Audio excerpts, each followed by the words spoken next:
Powerful men do not chase friendships. They do not pursue, lobby, or audition their way into the company of those they wish to know. They do not hover at the edges of conversations hoping to be noticed. They do not make themselves smaller so that others will feel comfortable, including them. They build alliances, and the alliances come to them. This is not a temperamental accident. It is not the consequence of beauty or wealth or a particular warmth others find irresistible. It is the result of something colder and more deliberate, the precise political understanding of what actually draws men together in arrangements that hold. The man who chases tells the world what he lacks. The man who is sought tells the world what he has. The difference between these two men is not fortune. It is not birth. It is a decision made quietly, maintained with discipline, about how they position themselves in relation to the world around them. I observed this distinction in every court I entered, in every diplomatic mission I undertook on behalf of the Florentine Republic. In every negotiation I witnessed between men whose interests were not aligned by affection, but by the cold arithmetic of mutual necessity. I watched men of tremendous talent fail to form alliances worth having because they pursued those alliances with visible hunger. And I watched men of modest means accumulate formidable networks because they had understood, at a level deeper than strategy, that the pursued thing always appears to hold more value than the one pursuing it. This is among the most durable truths I extracted from a life spent in the company of power. Not from books, from watching. In the years when I served the Gonfaloniere Soderini as Secretary of the Second Chancery, I moved through Florence with an authority that attached itself to the office rather than the man. The office gave me access, and access gave me proximity to men of consequence. In those years, connection required little effort on my part. I had only to appear, and the apparatus of my position performed the work of introduction. Men were attentive because it served them to be attentive. I will not pretend I understood how fragile this arrangement was. A man inside the machinery rarely understands how much of his perceived weight belongs to the machine. Then the Medici returned. The Republic fell. I was arrested on suspicion of conspiracy, subjected to what the authorities at the Bargello administered, and released. I retreated to my farm at Sant'Andrea in Percusina, which is a dignified word for what was in practice a quiet expulsion from the world I had inhabited. The men who had sought my company when I held office did not follow me there, and I do not record this as complaint. I understood it immediately. This is how the social world operates, and always has. The men who valued my proximity when I was secretary valued the access my proximity provided to information, to influence, to the leverage that comes from knowing the man who holds the pen. When the pen was removed from my hand, the value of my company was recalculated, accurately, without malice, and I found myself, for the first time in my adult life, without the infrastructure of position. Exile teaches, by stripping everything away, the precise question of what a man is without his apparatus, without his title, without the authority others grant, rather than the authority that lives in him. And I discovered in those years of solitude and study that what I possessed without the apparatus was a particular quality of mind, a precision of observation about human behavior, a capacity to read political arrangements and trace their trajectories, a willingness to say what I actually believed rather than what the moment made convenient. Slowly, through the letters I wrote, through the manuscripts that circulated, through the conversations I was gradually invited back into, men sought my company again, not because of my office, because of what I understood. This is the instruction exile delivered. It arrived with considerable pain, as the most precise instructions tend to. But it was exact. If you wish to be sought, become the kind of man whose company has value independent of every external apparatus you currently carry. When the apparatus is removed, and it will be removed, because all apparatus is temporary, what remains must be worth pursuing. Build that thing first. The man who chases friendship fails not merely strategically, he fails at the level of perception, which is the level at which almost everything important is decided. Perception operates faster than thought. Before a man has consciously registered who is approaching him, his body has already begun to respond. Before words of introduction are exchanged, the entire posture of the interaction has been set. And posture, in this sense, is not the position of the spine. It is the visible orientation of need. The man who approaches with hunger wears it, not in any single gesture that can be named, but in the aggregate of his movements, in the speed with which he closes the distance, in the brightness of his expression, the particular brightness that belongs to men hoping to be accepted, rather than men who accept themselves, in the way his sentences trail upward, seeking confirmation, in the way he laughs before the other man has completed the joke. Men read this without knowing they are reading it, and what they read they categorize. Not as a man I wish to know. As a man I must manage. There is a profound difference between these two positions. The man who must be managed costs something in the currency of social energy. He requires the distribution of just enough attention to prevent his disappointment, enough warmth to prevent his withdrawal, enough inclusion to prevent the awkwardness of obvious exclusion. Men do not form genuine alliances with those who cost them. They form alliances with those who return something, who bring clarity or information or a quality of attention that makes the time spent worth the spending. The man who chases brings only his need, and need is not currency. It is the opposite of currency. It is a debt displayed openly, and no man chooses to take on another man's debt. What, then, does the powerful man bring? Value. But I must be careful here, because value is misunderstood in ways that lead men toward the wrong kinds of preparation. Value is not only wealth. A wealthy man who brings only his wealth to any arrangement is not sought. He is exploited. The exploitation may be courteous, dressed in the language of friendship, but the arrangement is fundamentally instrumental, and the wealthy man who does not see this is foolish in ways that will eventually cost him precisely the alliances he wished most to form. Value is not only status. Position is borrowed. The man of high position who has not built anything beneath it will find, when the position is removed, that he stands on nothing. The value that creates lasting alliances, the value that draws serious men rather than opportunists, is more specific and more durable. It is the value of a man who genuinely understands something others need to understand, who can execute something others cannot reliably perform, who carries a quality of judgment that, tested through difficulty, proves more consistently accurate than the judgments of those around him, and who possesses the rare and undervalued quality of being trusted to say what he actually believes. Or I have sat in rooms filled with intelligent men who spent the entirety of their mental capacity calculating what they should appear to think rather than thinking. They watched the most powerful face in the room and adjusted their expressed opinions accordingly.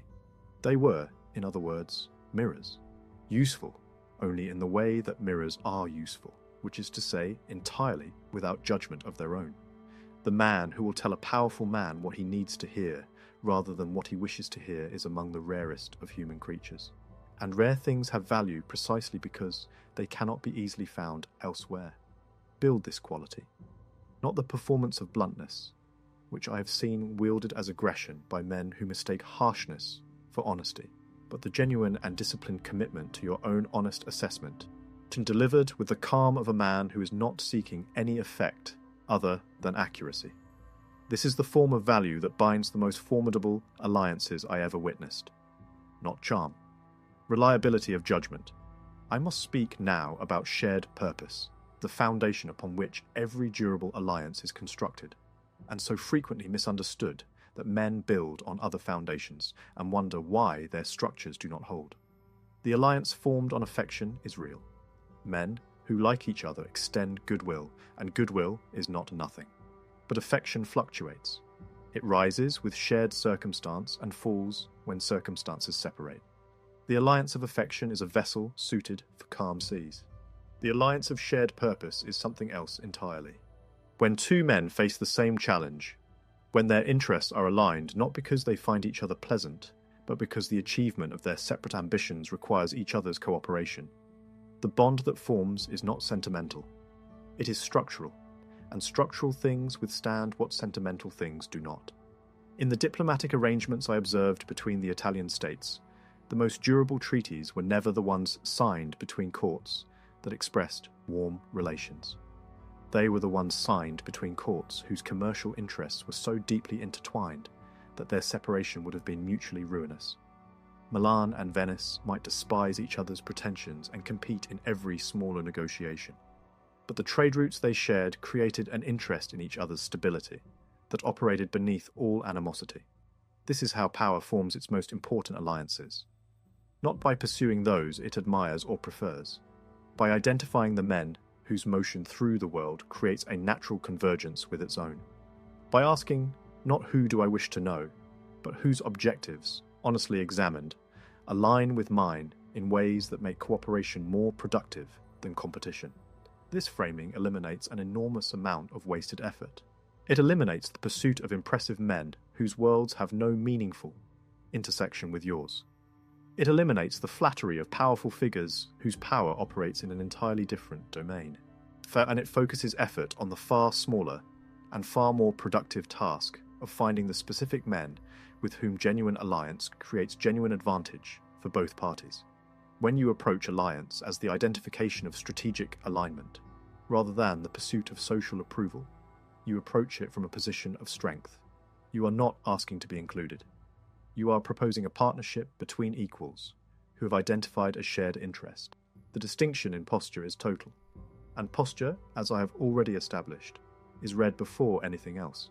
There is a quality I observed consistently in men who attracted alliance without apparent effort.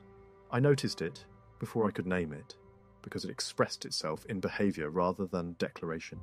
They listened, or not in the performed way of a man who has been taught that listening is a courtesy, but with the genuine attention of a man who is actually interested in what others know, in what they have observed, in where they see the world differently from how he has seen it.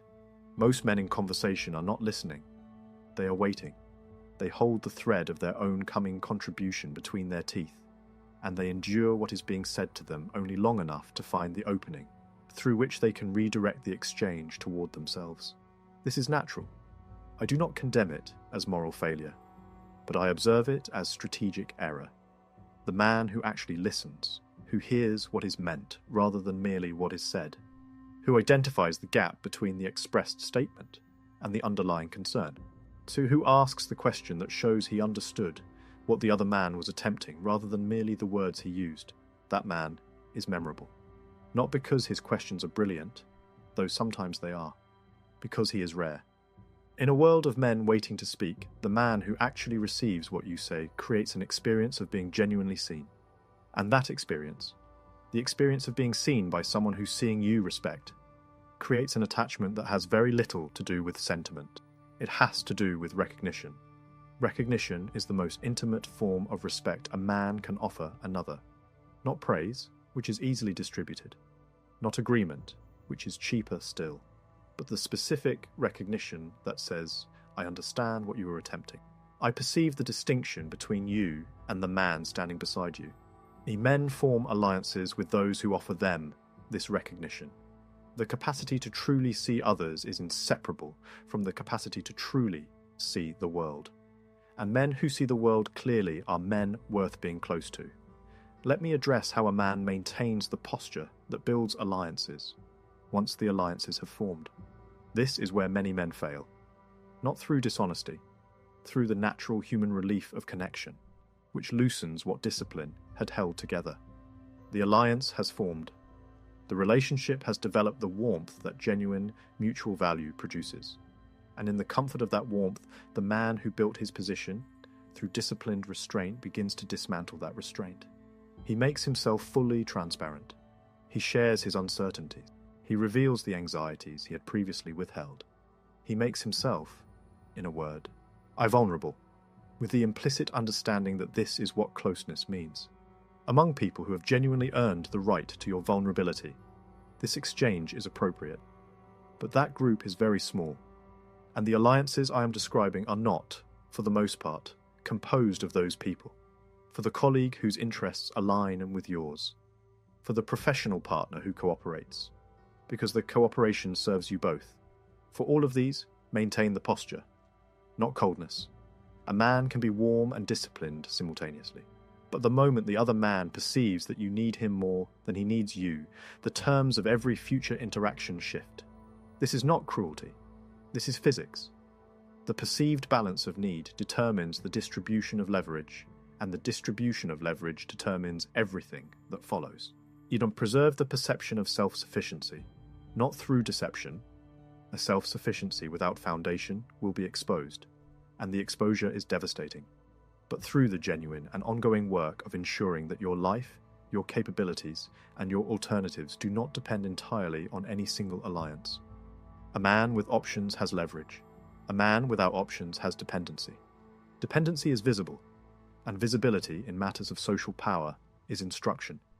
I must speak about the management of presence because the economy of a man's availability communicates constantly, and most men do not realize what it communicates. The man who is universally available sends a signal that his time has little competition for it, that no other demands press upon him, that he can be summoned and he will come. In this signal is received and interpreted. The man of unlimited availability is placed into a category. Useful, perhaps, but subordinate. He is the man who accommodates, and accommodating men do not build alliances that matter. I do not advise artificial scarcity, the manufactured unavailability of a man pretending to a busyness he does not actually experience. This is detected immediately. The man who creates false scarcity becomes simply unreliable, and unreliable men are managed around. What I advise is genuine investment in the work that makes your time genuinely scarce. When you are actually building something of importance, your time actually compresses. You are actually unavailable for things that fail to meet a threshold of relevance. You actually decline because the cost of a thing is the cost of not producing. Even this natural scarcity, the scarcity that results from genuine engagement with something that matters, communicates what manufactured scarcity never can. It communicates that this man has somewhere to be, that he is pointed in a direction, that his life has a shape and a purpose that exists independently of the social arrangements he participates in. Men are drawn to this, not because they wish to intrude upon a man's purpose, because they wish to be near the purposeful. Be genuinely engaged with something worth engaging with. Let your availability find its natural limits from the pressure of that engagement, and when you give your presence, give it fully, because the man whose attention is always partly elsewhere is just as absent as the man who does not appear. Now I will speak about what destroys alliances, because the man who understands collapse understands construction. The most common cause of alliance destruction is not betrayal in the dramatic sense. It is the slow accumulation of imbalance. One party gives more than the other. One party absorbs inconveniences that the other does not share. And the party who gives more begin, not consciously at first, to calculate, to measure with the slow arithmetic of accumulated grievance what they have provided against what they have received. When this calculation becomes conscious, the alliance is already ending. The ending does not always announce itself dramatically.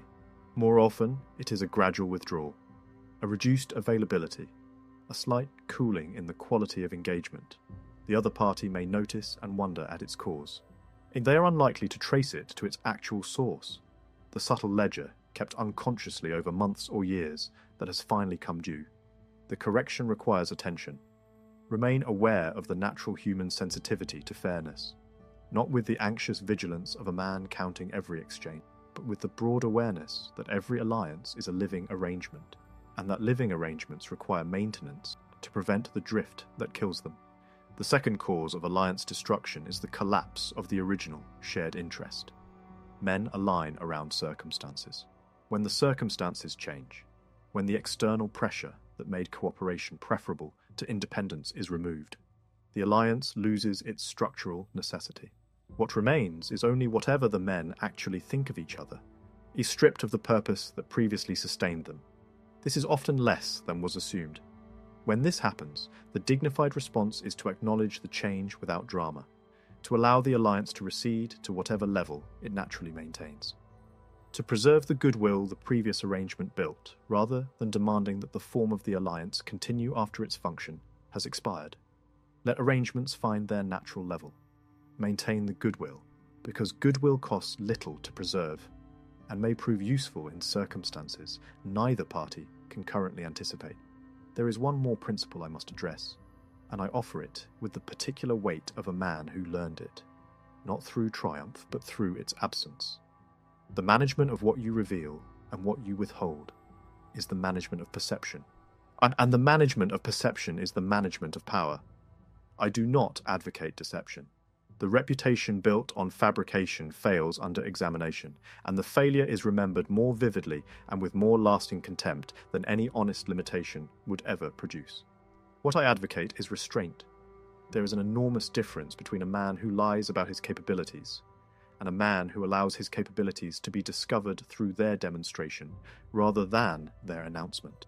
The disciplined man withholds the advertisement and allows the evidence to arrive when it can be witnessed. A man who tells you he is capable requires that you take his word for it. A man who is capable, in the moment when capability is needed, provides the evidence directly. Trust the evidence. Distrust the advertisement. In the building of alliances, this translates precisely. Do not describe to potential allies what you could offer them. Find the occasion. Observe for it. Wait for it.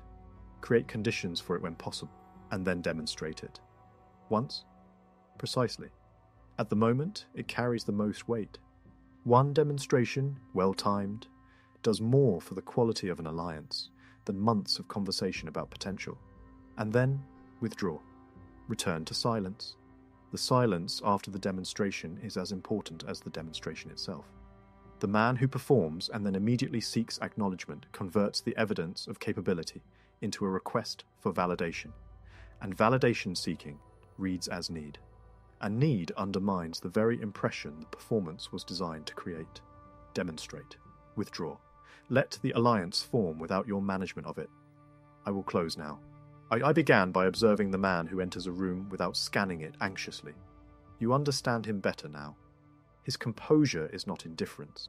It is the composure of a man who has done the preparation, who knows what he carries, who has identified whose interests align with his, and what he might offer them, who has built something real enough that his presence is an offering rather than a request. He does not scan because he is not looking for approval. Approval is the currency of the man who has not yet established his own worth. It is what you seek when you have not built what would make the seeking unnecessary. Build what makes the seeking unnecessary. This is the whole instruction, stated finally in its simplest form. And everything I have said before is elaboration, mechanism and observation of how the principle operates across different arrangements and conditions. But the principle is this. The man who is sought is the man who has built something worth seeking, not the man who has performed it, not the man who has represented it or announced it or strategically implied it. The man who has actually built it, in the qualities of his mind, in the reliability of his judgment, in the specificity and depth of what he understands, in the demonstrated and witnessed fact of what he can produce when the situation requires production. Build this thing. Tend to it with the seriousness it deserves. Do not allow the hunger for alliance to redirect your attention from the work that makes alliance possible. And do not confuse the networking of an ambitious man with the preparation of a valuable one. They are different activities. The first is visible and immediately rewarding in the small currency of social contact. The second is invisible and slow and produces returns of a different order entirely. Men judge quickly. They read a room, a posture, an approach, a quality of engagement, and they form conclusions that are extremely difficult to revise. Enter that frame correctly. Enter it from the position of a man who is prepared, who knows what he carries, who is not there to ask for anything the room cannot offer him by right. This is the posture of the man who attracts alliances, not the most assertive man in the room, not the loudest, not the most immediately impressive in the particular manner of men who perform impressiveness, and the man who appears to need nothing, because he has built the things that make needing unnecessary. Respect builds stronger friendships than affection. It has always been so. In every court I observed, in every alliance I studied from proximity, or from the distance of analysis, in every political arrangement that survived beyond its initial convenience. Affection is a welcome companion to alliance, but it is not the foundation. Respect is the foundation. Respect earned through demonstrated worth, through the particular quality of being a man who brings something real to every arrangement he enters, through the composure of a man who has done the preparation and does not require the room's approval to confirm his right to be in it. Build that man. And the alliances will arrive without your having chased a single one. They will come to you. because you have built the only thing that has ever reliably drawn them. Something worth coming to.